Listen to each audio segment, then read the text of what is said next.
Good morning, students.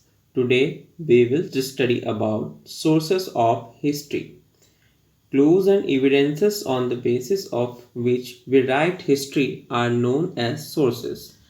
Historians use different types of sources to learn about the past, but the sources that they choose depend upon the period of their study and the nature of their investigation. Likewise, the ancient period, the sources of this period also can be divided into archaeological and literary sources. First, we take archaeological sources. Archaeology is the study of cultures of the past and the periods of history by examining the remains of the building and the objects found in it. The ground among the archaeological sources, buildings, paintings, coins, sculptures, and inscriptions of the medieval period are the important sources of the history of this period. Buildings or monuments. Students, first we study about the buildings and monuments. Any building that has historical significance is considered to be a monument. For example, forts, temples, places. They provide useful information about the development of art and architecture as well as the social, political, and economic life of the people of that time. Some important buildings or monuments of this period are the Qutub Minar, Buland Darwaza, Red Fort, Taj Mahal, etc. Now we see paintings and other artifacts. Paintings are another important source of history of this period. They tell us about the customs, food habits, dress, and jewelry of this period. Other artifacts include sculptures, pottery, ornaments, etc. that also give valuable information of this period. Now we see coins. The study of coins is known as numismatics. Coins tell us about the kings and extent of their empires, economic status of the kingdom, dates, languages in use, trade, art, religion, and literary skills of a particular time. Dravya Pariksha is a famous book on coins was written during the reign of Al-Din Khilji. It lists the coins minted during his reign. Now we take inscriptions.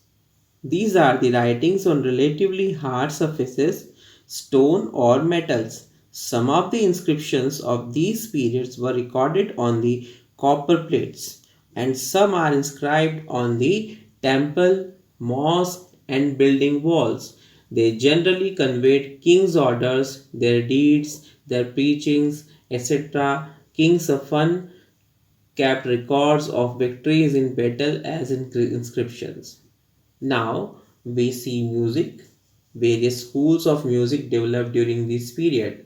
They help us in giving valuable information regarding social and religious customs, food habits, clothing, and means of entertainment of the medieval people. Now, literary sources. Students, the books that were written manually long ago are called manuscripts. Usually, two types of materials were used for writing the manuscripts. These materials were palm leaf and specially prepared bark of tree known as the birch. Now, religious literature is also an important source. These include the religious works and commentaries on the previous classical texts such as Smriti, Dharma, Sutras, Puranas, etc. This was the period of Bhakti and Sufi saints. They wrote a lot of poetries. The Ramayana, Mahabharata were written in regional languages. Ramcharitmanas of Tulsidas was written during this period. Now, secular literature. So, students, in secular literature, chronicles, a chronicle means a record of the rule of the king and life at the court. Usually, king had court chroniclers. They wrote important happenings of the kingdom in detail.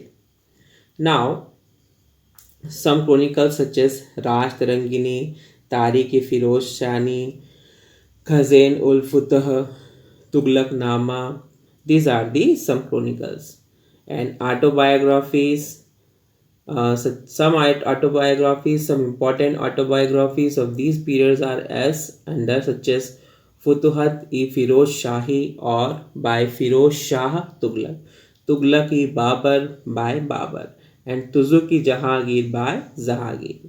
Now biographies are important for this source purpose.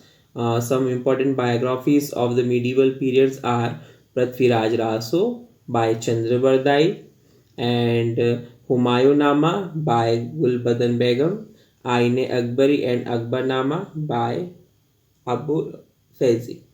Now we see some travelogues. Travelogues are the account by a traveler visiting a country. There are in another important literary source. The Muslim travelers visiting India wrote an account of their travels, like Ibn Battuta, Rihla, describe the reign of Muhammad bin Tughlaq. Al-Bruni also wrote an account of his stay. Abdul Razak visited the kingdom of Vijayanagar and wrote about the condition in the kingdom. So, students, now we take some sources like documents. Medieval documents include records of land revenue and land grants and writings on the history and science, etc. Another important literary source of this period are the Farmans. For example, imperial decrees, orders, and correspondences of the kings.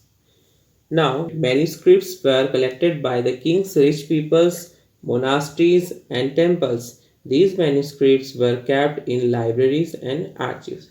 So, students, we have studied about the sources of history. The sources were archaeological sources and literary sources. We have studied buildings, monuments, paintings, coins, inscriptions, music, literary sources, religious literatures, secular literatures, autobiographies, biographies, travelogues, and documents. So I hope you can understand very well about all these sources. Thank you.